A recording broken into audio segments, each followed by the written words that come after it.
Presidente Javier Milei, muy buenos días. Luis Majul saluda desde el Observador 107.9. ¿Cómo va? ¿Qué tal, Luis? Un gusto enorme hablar contigo nuevamente. Bueno, gracias por responder a nuestro llamado. Lo estuvimos llamando toda la mañana porque pensamos que era importante conversar con usted. Primero sobre el tema del anuncio que acaba de formular el ministro Caputo, en sentido de que de que el Fondo Monetario Internacional, si no interpreté mal, les va a prestar a la Argentina 20.000 millones de dólares de libre disponibilidad. A ver, lo que manifestó hoy el ministro de Economía, Luis Caputo, es que la operación, digamos, en la que estamos trabajando es una operación por 20.000 millones de dólares, que sumado a lo que estaría aportando el Banco Mundial, el BID y CAF, permitiría llevar las reservas internacionales brutas a 50.000 millones de dólares. Es decir, el balance del Banco Central, que hoy cuenta con reservas internacionales brutas de 26.000 millones de dólares, pasaría a contar por lo menos con 50.000 millones de dólares. Ese es el primer punto principal. Además, hay que hacer algunas aclaraciones sobre las características del programa, que es absolutamente distinto a lo que ha pasado no solo en la historia argentina, sino en la historia del Fondo Monetario Internacional. Los programas tradicionales que ha enfrentado el Fondo Monetario Internacional a lo largo de su historia son de países que de repente tienen déficit fiscal, se estaban financiando en el mercado de capitales, y cuando se produce un corte en el financiamiento, el Fondo Monetario Internacional le brinda una asistencia para que haga de manera suave y lenta el ajuste, y le financia esa transición, le financia la corrección fiscal y el rollover de la deuda. Básicamente eso es un programa tradicional del Fondo Monetario Internacional. En el caso argentino la diferencia es totalmente abismal, porque en el caso argentino, Argentina ya hizo el ajuste. Argentina hizo ajustes muchísimo más profundos que los que demandaba el propio Fondo Monetario Internacional. Recordemos que nosotros hicimos un ajuste fiscal en el Tesoro de 5 puntos del PBI en un año. De hecho, alcanzamos el equilibrio en el primer mes de gestión, e hicimos un ajuste de 10 puntos del PBI en el Banco Central. Es decir, que Argentina ya la parte del ajuste la hizo. Y que lo más significativo en esto, y si usted me lo permite, sí, voy a citar una frase que usó el otro día el profesor de Pablo en una entrevista con José del Río. La Nación Más, con José del Río. José del Río, que es muy importante que lo hayan mencionado, que es la cuestión moral que estamos discutiendo acá. ¿Por qué? Es decir, porque básicamente el Banco Central, en su pasivo que tiene, la base monetaria, ¿sí?, y tiene otros pasivos remunerados. Es decir, en general, el profesor de Pablo lo hizo de una manera muy gráfica y espectacular. Dice, mire, suponga que usted tiene que lo quiere cerrar el Banco Central. Entonces, ahí hay una deuda que tiene el Banco Central con los argentinos, que es la base monetaria y los pasivos remunerados. Bueno, tradicionalmente, ¿qué piensa el político argentino? Bueno, haga con eso un supositorio, ¿sí? ¿Cómo haga con eso un supositorio? Y agarre los billetitos, enróllelo y úselo de supositorio. Eso es la tradicional política argentina.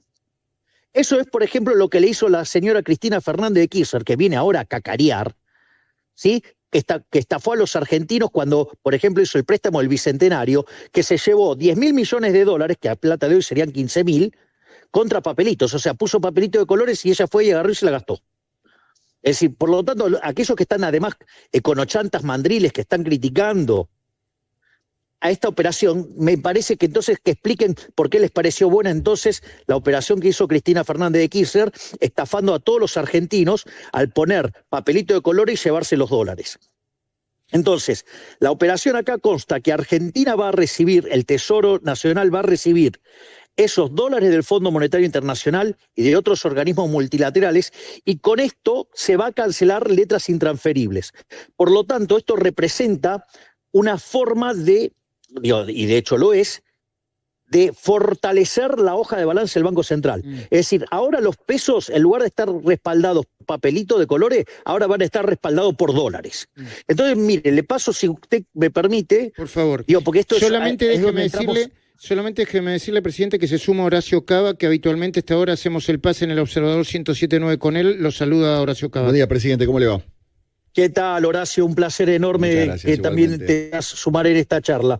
Me pone muy feliz tener la posibilidad de hablar con ustedes dos a la vez. Muchas gracias. A ver, entonces empecemos a repasar los números y veamos que muchas de las cosas que se han estado diciendo los últimos días carecen totalmente de sentido. Y que por una cuestión del hermetismo que requiere una operación de estas magnitudes, o sea, nosotros necesitábamos ser herméticos.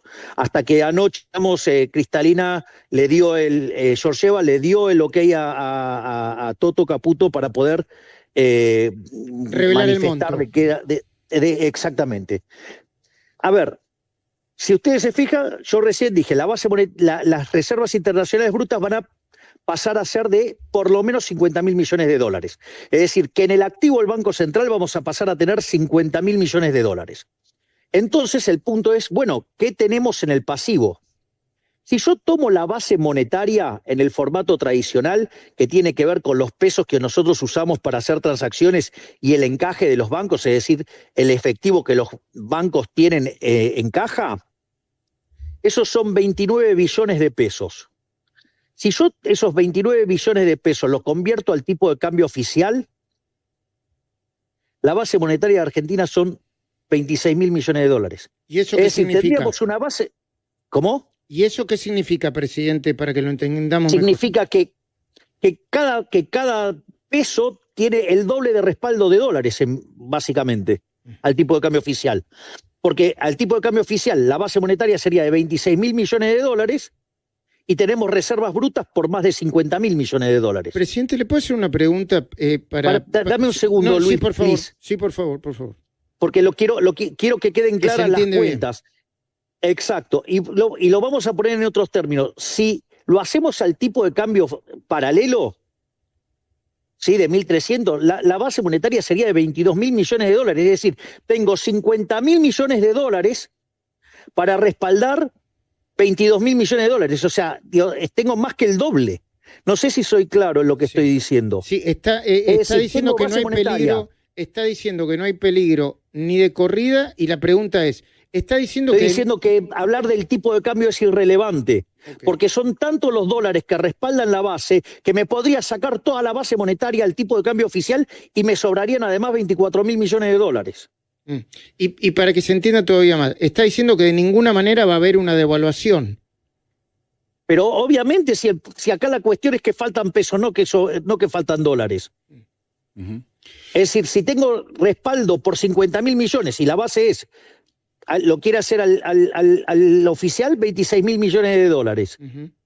Al paralelo, 22.000. O sea, tengo el doble. Entiendo. Suponga que usted me dice, no, bueno, pero usted también tiene pasivos remunerados y yo también quiero cubrir los pasivos remunerados. Bueno, los pasivos remunerados hace que la base monetaria amplia entonces se vaya a 47 billones de pesos. Quiere decir que al tipo de cambio oficial son 42.000 millones de dólares, o sea, menos que lo que tengo de reservas brutas internacionales. ¿Lo quiere hacer al paralelo?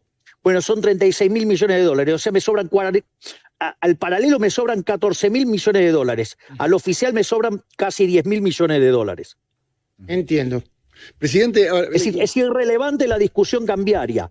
Solamente los mandriles econochantas de Argentina se ponen a operar con esa cuenta. Bien, le quiero preguntar, porque hay mucha gente, obviamente, que está atenta a todas estas cuestiones técnicas que usted está explicando, pero al mismo tiempo por ahí algunos quedan afuera. Y muchos recuerdan, basado en la poca información que a veces se tiene, acuerdos previos con el Fondo Monetario Internacional, que usted fue muy crítico. Es más, en estos días hubo gente que estaba recordando algunos mensajes suyos, criticando el por qué fue el gobierno a pedir ayuda al Fondo Monetario Internacional. Y cada vez que en los acuerdos anteriores se anunció, se planteaba como que era una solución, que esto venía a solucionar y después nos enterábamos que venía muy complicado. Más o menos para que lo entendamos todos. ¿Por qué usted criticaba anteriores acuerdos y por qué este va a funcionar? ¿Qué es distinto de este acuerdo? Bien, ¿puedo hacer algunos como suerte de parroquiales antes, digo, para acomodar la discusión? Yo en aquel momento me opuse al acuerdo y dije que iba a terminar mal. Sí. ¿Y cómo terminó? Mal. Bien, ok, digo, primer punto, con lo cual acerté. Sí. Segundo punto, desde que asumimos, hay un conjunto de conochantas mandriles que viven criticando y sin embargo dijeron que el tipo de cambio se iba a ir, digamos, a 3.000, que a plata de hoy sería 6.000, otros hablaban de 10.000, otros que a plata de hoy los 8.000 que decían serían 16.000. El tipo de cambio, ¿cuánto se movió? 15%. O sea, con el crawling peg del 1%, que es 13%. ¿Ok? Con lo cual, ¿acertaron? No, erraron todos. Digo, yo pediría que tengan un ejercicio de modestia, de que le vienen errando todo el tiempo y, digamos, traten de escuchar lo que estamos haciendo. Primer ejercicio, ¿no? O sea, ¿por qué no tratan de entender cómo funciona el modelo antes de criticar sin saber? Ahora voy a explicar por qué yo critiqué el anterior acuerdo del Fondo Monetario Internacional. El primer punto es porque significaba un aumento de deuda. Y para mí, el aumento de la deuda es inmoral. ¿Por qué es inmoral? Porque es pasarle la fiesta de la generación presente a la generación futura, generación que ni siquiera vota. O sea, es profundamente inmoral eso, porque usted le está trasladando el ajuste a nuestros hijos, a nuestros nietos, a nuestros bisnietos, o sea, lo cual es profundamente inmoral. O sea, porque eso implicaba un aumento de deuda. O sea, primer punto. Segundo punto, el caradura inmoral, y perdón, tengo que hacer un esfuerzo para contener las palabras, de ese impresentable que teníamos, el pasante, que oficiaba de ministro de Economía, ¿sí? Tenía la caradurez de decir que no había ajuste fiscal.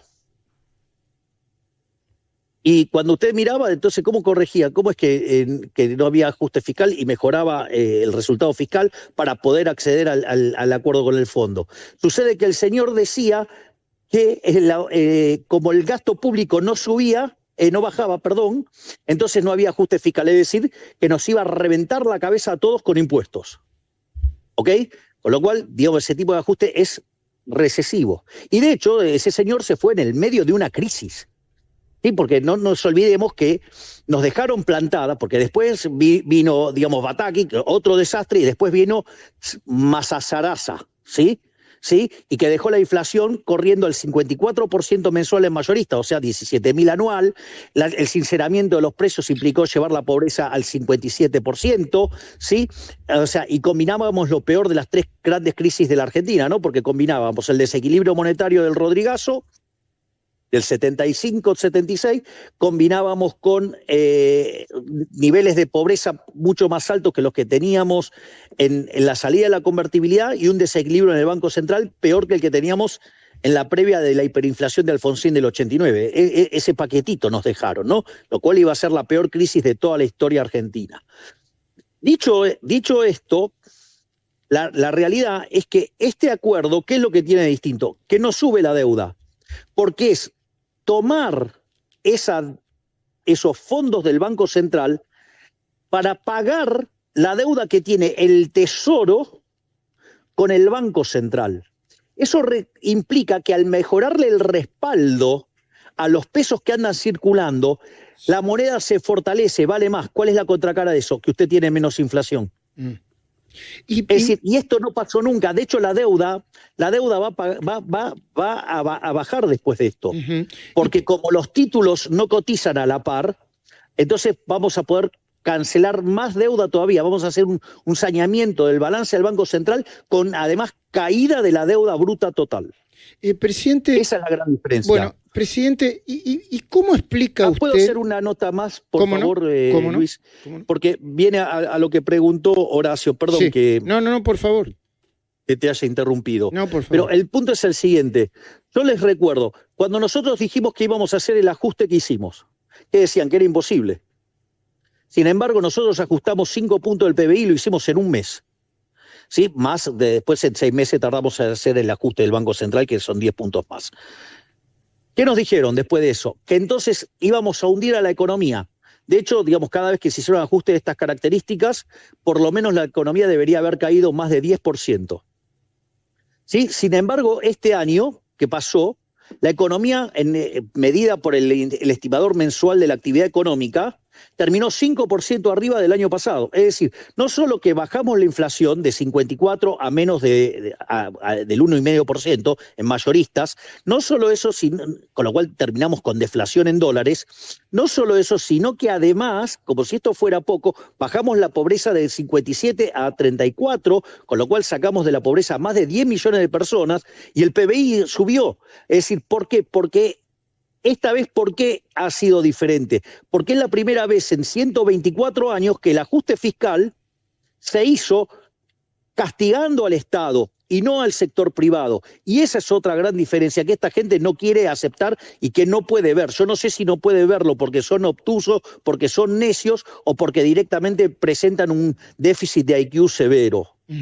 Ahora, presidente, yo pregunto, ¿y en estos últimos días la volatilidad, usted la explica porque hay gente honesta que no entiende lo que está pasando o que no tenía suficiente información sobre el préstamo del fondo, que es correcto porque no se puede revelar todo, porque hay economistas, como dice usted, que son que no son, o son deshonestos intelectualmente o le están pifiando, o porque hay una parte del empresariado, de la población o de personas muy ricas que ven afectado su patrimonio porque apostaban a un dólar, no sé, de 1.500 o de 1.800 y hoy lo tienen en casi 1.300 o 1.300.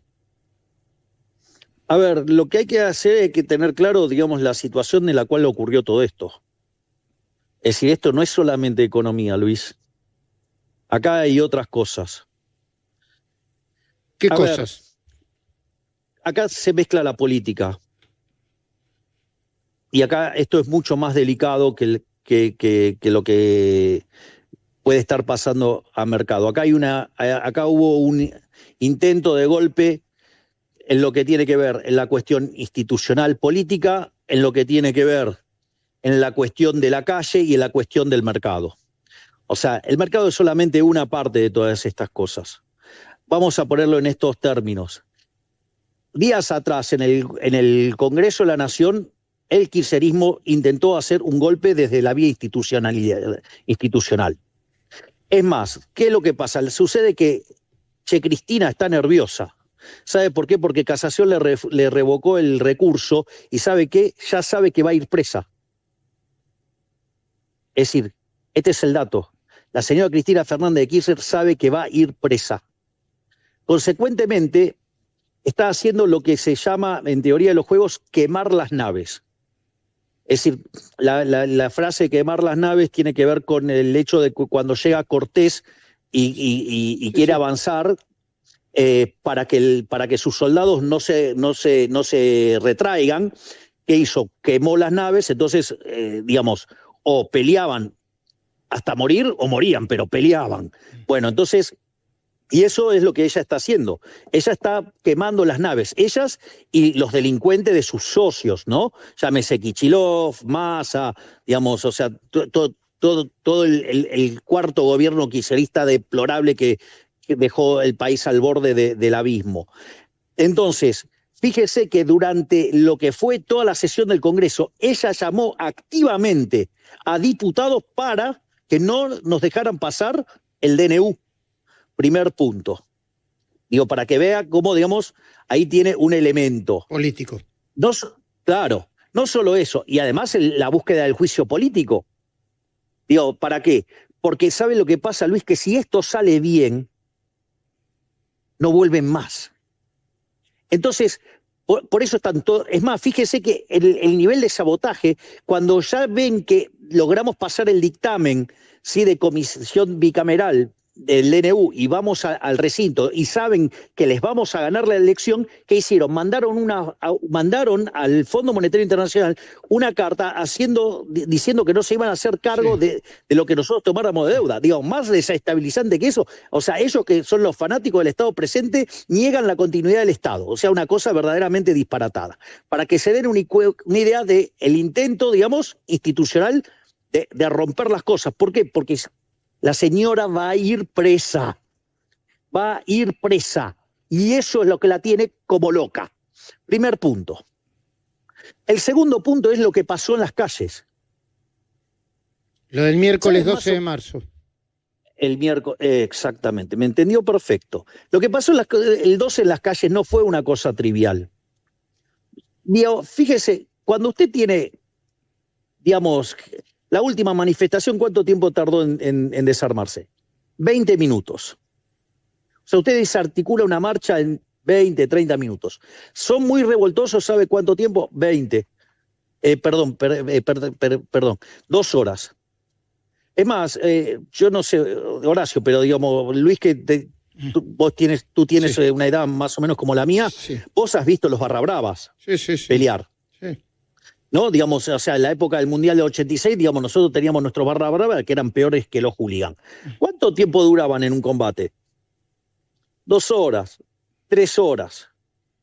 ¿Cuánto duró los enfrentamientos el día 12? Mucho, más, demasiado. 9 horas. Está claro, ¿no? Esa gente no eran barras bravas, esa gente eran mercenarios. Profesionales, O sea, digamos. Exactamente, era gente que fue a hacer cosas pesadas por dinero, que es la operatoria de la izquierda.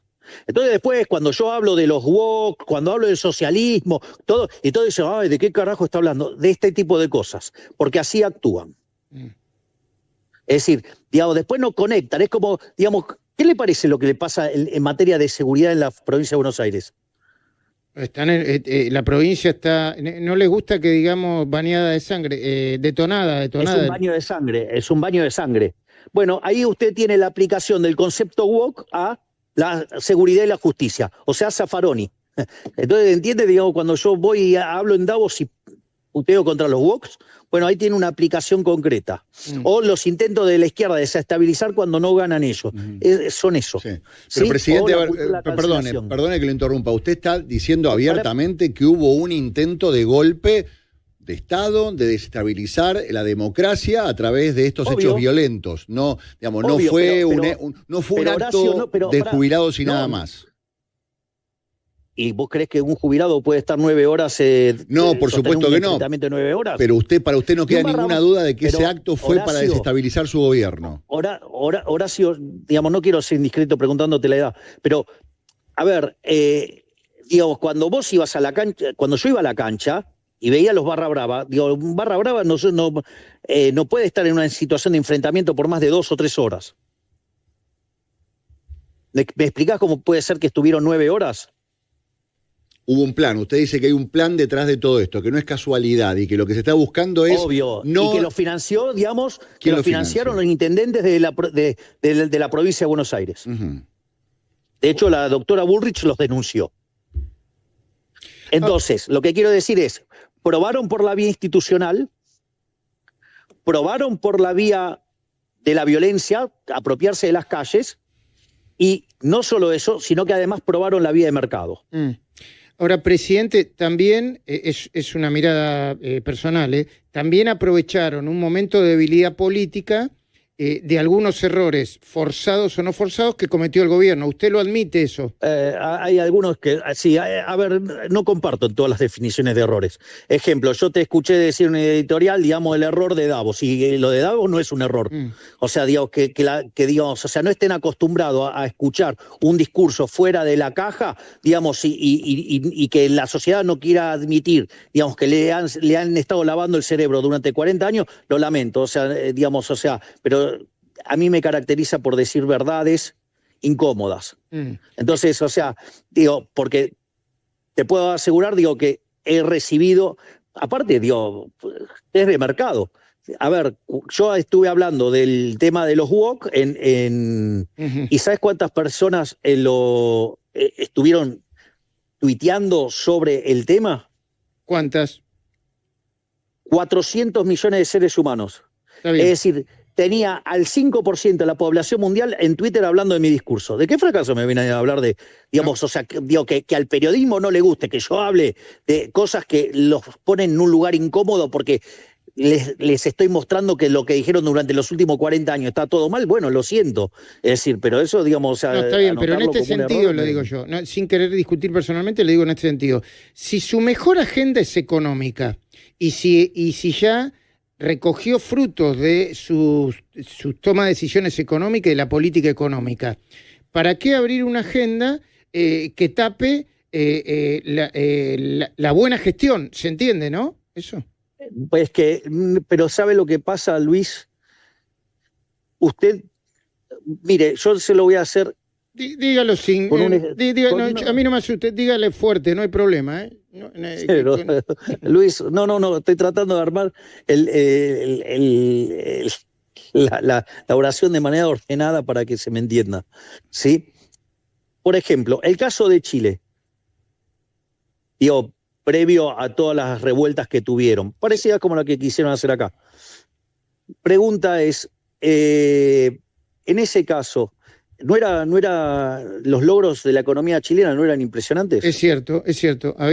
Usted está hablando de los estudiantes, creo fue, ¿no? La revuelta de los sin embargo se llevaron puesto un gobierno para terminar poniendo a un socialista, ¿no?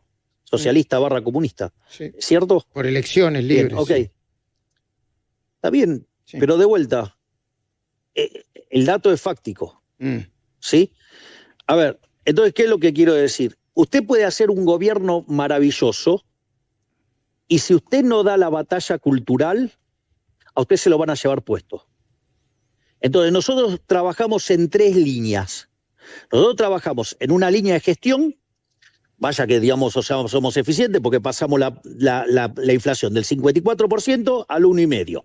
¿Sí? Digamos, la economía le metimos un ajuste de 15 puntos del PBI y mientras que todos pronosticaban el apocalipsis, la economía creció 5%. Bajamos la pobreza en más de 20 puntos porcentuales, sacando a más de 10 millones de argentinos de la pobreza.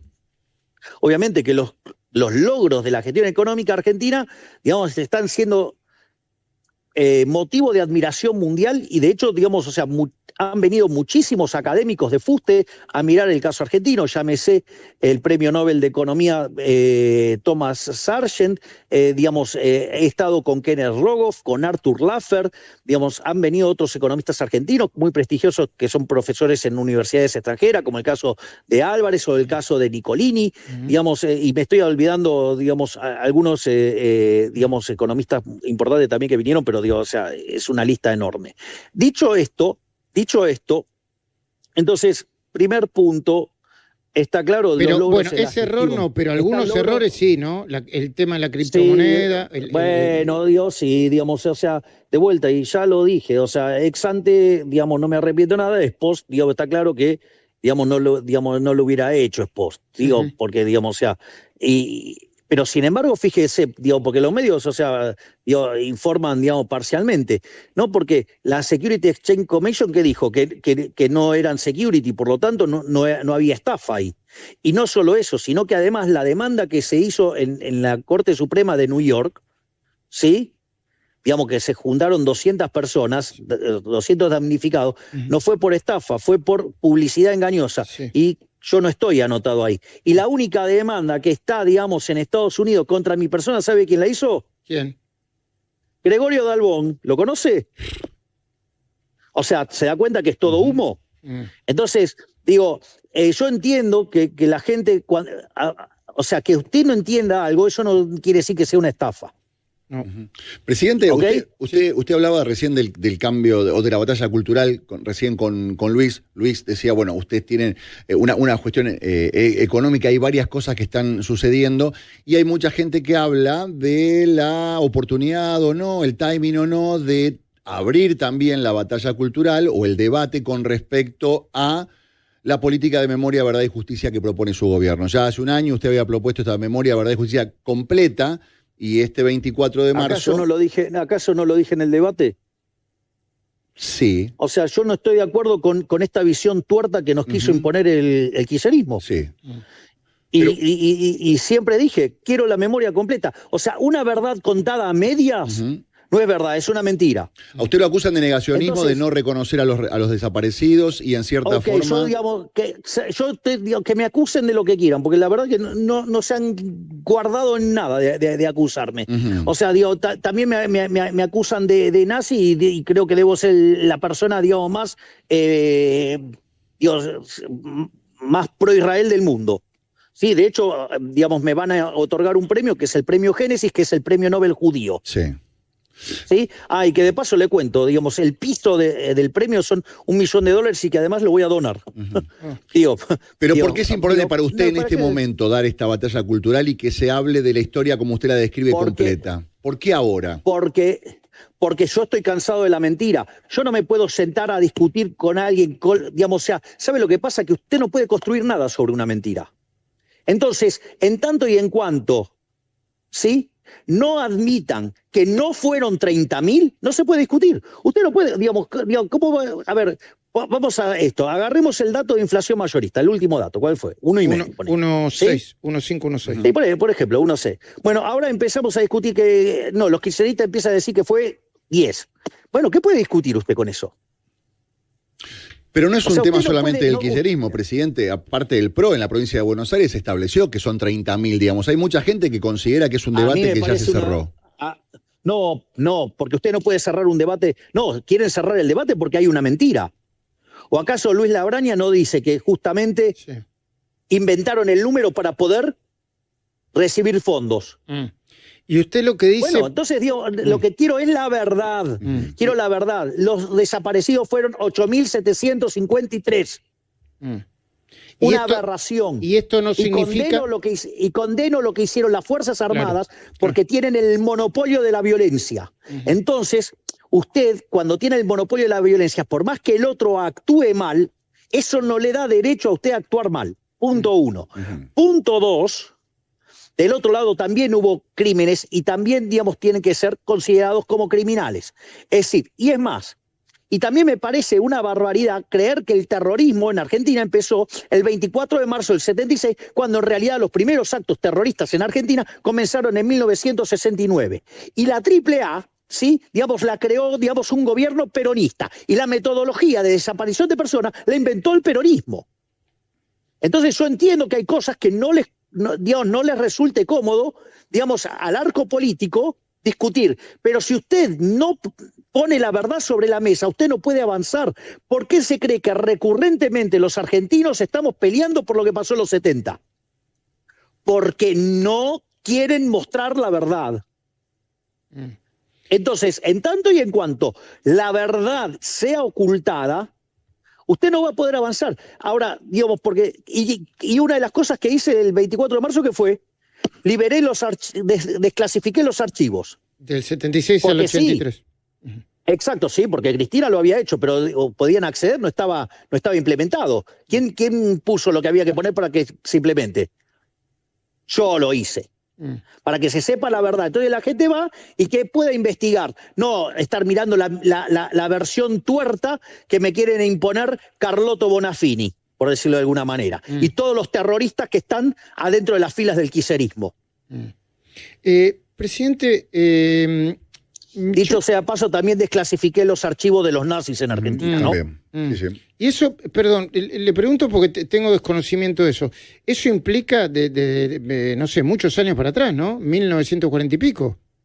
Y bueno, digamos, queremos justamente, digamos, saber qué pasó con el dinero de los judíos, digamos, y cómo operaron los bancos, y qué hicimos los argentinos, si acá, digamos, verdaderamente éramos un reducto nazi o no.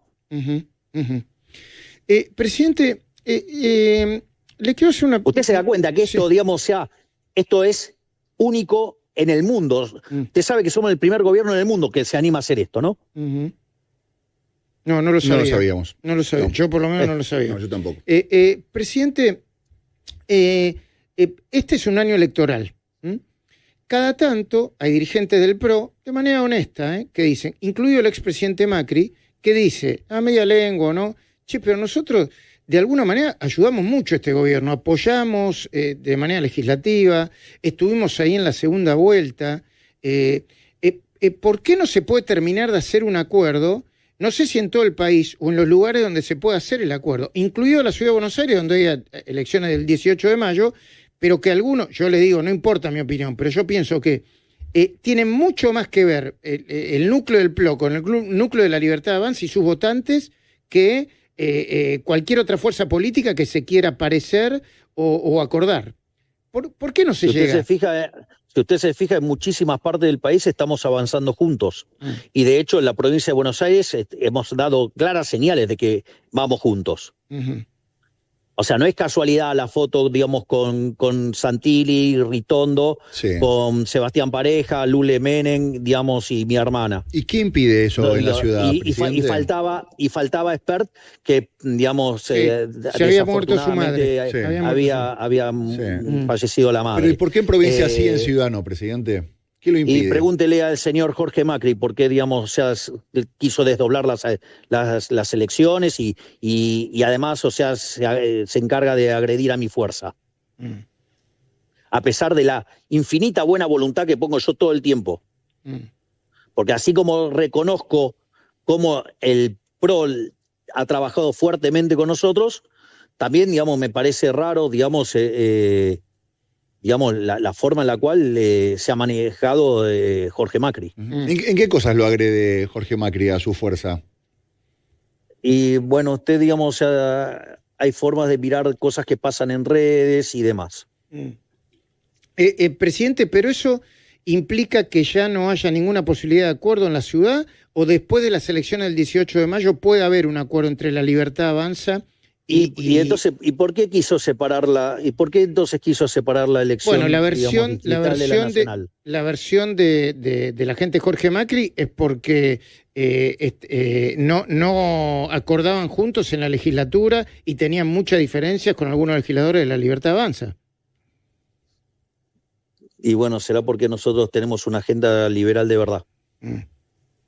¿Hay espacio todavía? Perdón, la pregunta es si hay espacio en la ciudad y en el resto del país, y luego... Usted va a encontrar en mí, yo siempre quiero, digamos, quiero que estemos juntos. Si usted me lo pregunta a mí, siempre, siempre. Y ese espacio, pero parece que la secretaria general de la presidencia, su hermana, y quizás Santiago Caputo no lo quieren.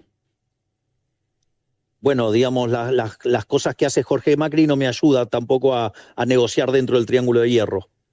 Si se hubiera comportado de otra manera, seguramente el resultado hubiera sido distinto. ¿Y Mauricio Macri? Yo sigo teniendo el mayor de los respetos y la admiración, digamos, por el presidente Macri. Y además tengo un gran afecto por él. O sea, con lo cual imagínese que, digamos, siempre, digamos, para mí, digamos, o sea, el presidente Macri siempre va a ser parte de la solución. Presidente, ¿qué falta y qué se puede decir y qué no se puede decir sobre el acuerdo con el fondo, más allá de el monto? No se puede hablar de las cuotas, o por lo menos no lo tienen acordado. Bueno, pero esos son los temas que va a definir, digamos, el board. Pero de ahí a las barbaridades que hizo, que estuvo moviendo el masismo y el kirchnerismo y sus secuaces, donde el monto no alcanzaba los 3.500 millones de dólares, que el fondo pedía devaluación y todas esas estupideces que dijeron, digo, hay un abismo. Está bien, y yo le tengo que hacer una pregunta cuya respuesta quizá tenga impacto en el mercado, ¿no? Me imagino yo. En algún momento, cerca del ministro Caputo, creo que usted también lo piensa así, dice que la manera de salir, de ir a un esquema de flotación sucio, limpia, no lo sé, yo no soy un técnico, depende del monto del desembolso. ¿Este desembolso le va a permitir al gobierno ir a un esquema de flotación distinto? ¿Le va a permitir seguir con el Clorimpex? Sí, a ver, lo voy a hacer de otra manera.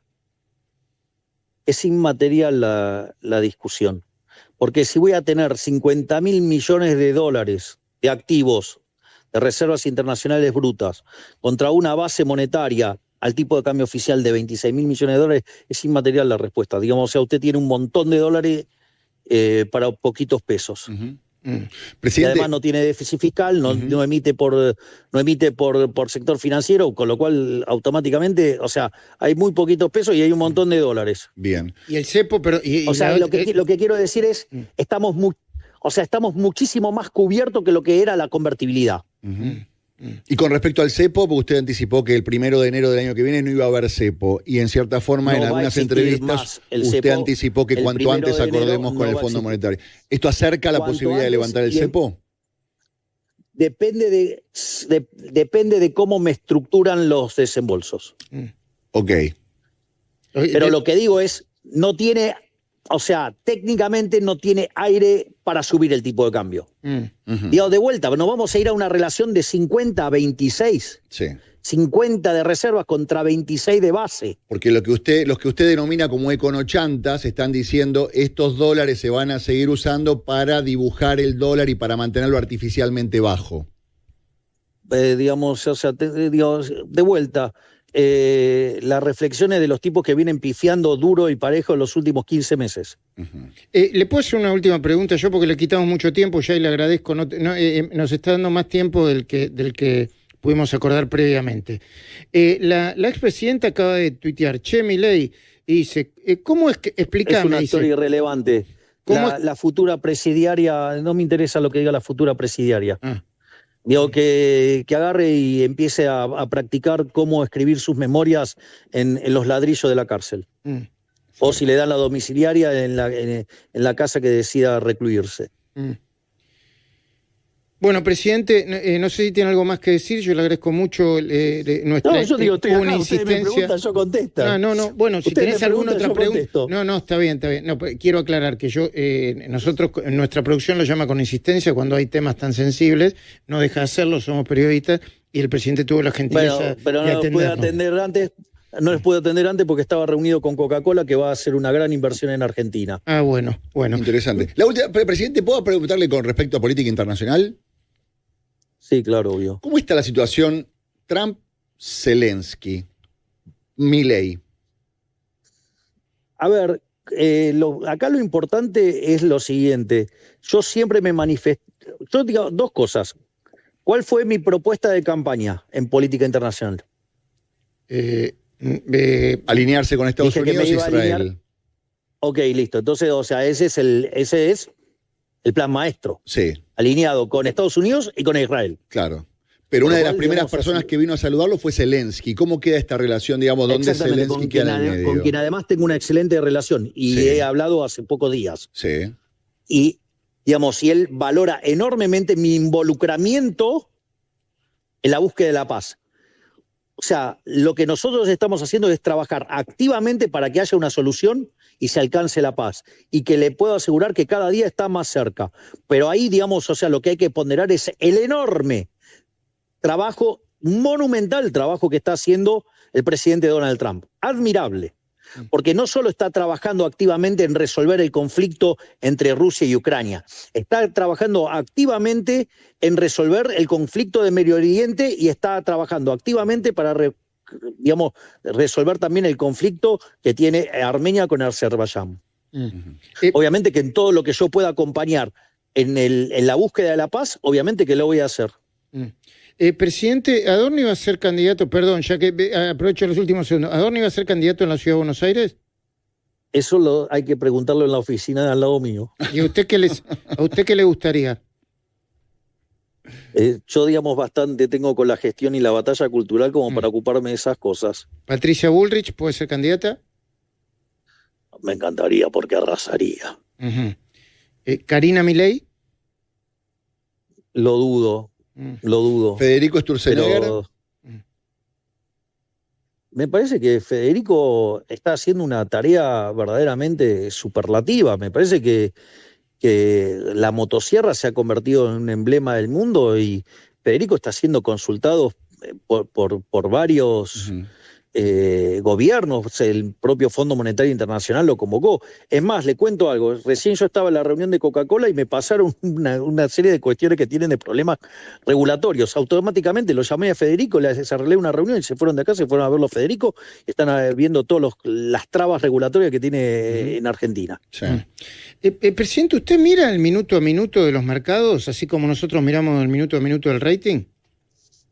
No, porque yo tengo que estar mirando los fundamentals, yo me ocupo de los fundamentals. Es más, fíjese que hay una frase que yo dije en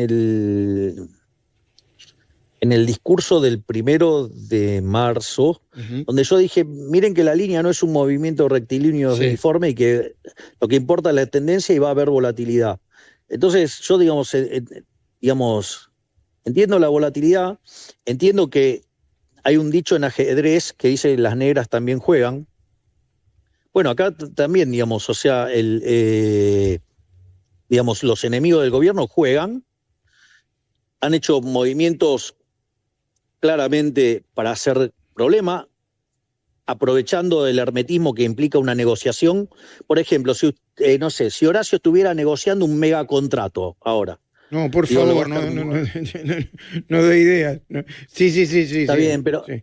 Bueno, igual se lo merecería porque está haciendo una labor periodística superlativa. Gracias, presidente, gracias. No, yo digo siempre lo que pienso. Ustedes ya saben cuál es el problema mío. Digo lo que pienso, hago lo que digo. O sea, digamos, uno no estaría anunciando esa transacción. Porque, eso, supongamos una empresa que se quiere comprar a otra. Claro. No lo hace, porque si no, imagínense lo que pasaría con todas las acciones y todas esas cosas. Bueno, esto es igual. Entonces, en este contexto, nosotros teníamos que mantener el hermetismo propio de la negociación. Eso, digamos, del lado de los enemigos del gobierno, lo empezaron a usar para mentir sobre el monto, para mentir sobre la política cambiaria. Y entonces, ¿qué pasa? Si usted empieza a decir, digamos, que se va a devaluar y las caterva de estupideces que dijeron, ¿cuál es el problema? Y los importadores adelantaron importaciones y los exportadores no liquidaban. Claro. Entonces, mire, el Banco Central pierde reservas. Sí, bueno. Esperen que termine el juego, van a ver cómo terminaron los que se timbiaron en contra del peso. La última inflación. Pero hay que esperar. Sí. Okay. No quería dejar de preguntarle sobre la inflación. ¿Usted, en el gobierno, esperan una inflación de 1 para abril o mayo o es muy optimista eso? Nosotros creemos que dada la volatilidad que nos pusieron, que nos plantó la política en el último mes, digamos, es probable que, digamos, haya que esperar hasta mayo o junio para ver la inflación empezando con 1. Pero inexorablemente eso va a ocurrir. O sea, en algún momento, digamos, vamos a pagar los efectos de la volatilidad, pero pero después de eso, digamos, se va a normalizar y la inflación va a volver a su patrón natural, y yo creo que a mitad de año ya entramos con la inflación en 1. Bien, presidente, mi última pregunta tiene que ver con esto usted describe este marco de volatilidad que no solamente hay en la República Argentina, sino que hay en la región y hay a nivel global. No me va a decir que no lo anticipé el 1 de marzo. Eso sí, pero no sé si usted anticipó que iba a haber una cuota de volatilidad producto de algunas decisiones que toma Trump, ¿no? Esta cuestión de regulaciones, cambio de escenarios, aranceles. Usted, cada vez que Trump hace estos anuncios, se agarra a la cabeza y dice, no es el momento, o Argentina está en un momento que no va a sufrir ningún tipo de turbulencia producto de las decisiones que está tomando Trump en este momento en los Estados Unidos. En primer lugar, una de las cosas que uno aprende cuando están sentados en estos sillones es saber la responsabilidad que tiene de estar parado en los zapatos que uno está.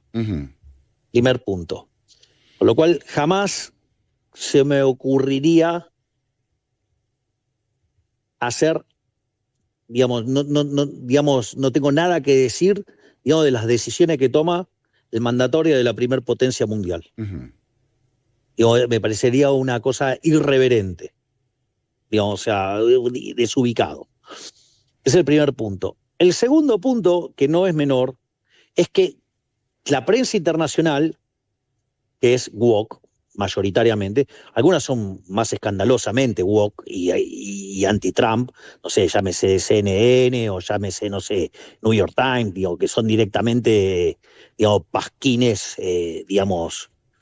demócratas. Al margen de eso, usted lo que tiene que entender es que Trump está parado en los zapatos de la potencia mundial más grande del mundo. Entonces, cuando toma una decisión, usted la tiene que mirar en términos geopolíticos. Es decir, si usted se queda solo con lo económico, es un disfrazado sin carnaval. Es decir, Trump juega en otra liga. Juega en la liga de ser el país más grande del mundo y toma las decisiones en términos de geopolítica. Digo, después a los economistas le puede gustar más, le puede gustar menos, es un elemento de 25º orden. O sea, digamos, con lo cual digo, yo sugeriría que cuando miran las decisiones del presidente Trump, las hagan en términos de geopolítica. Digo, claramente, digamos, yo de haberlo tratado, yo sé que no es proteccionista. Digo, pero él juega en otra liga. Él juega en la liga más grande de todas, y en esa liga, además, o sea, él es el jugador más grande, y en ese contexto, digamos, juega la geopolítica. Es un análisis incorrecto focalizarse solo en la cuestión comercial, que dicho sea de paso, nosotros hoy sacó un comunicado Cancillería, digamos, estamos avanzando fuertemente hacia el Tratado de Libre Comercio. ¿Va Argentina hacia el Tratado de Libre Comercio con los Estados Unidos?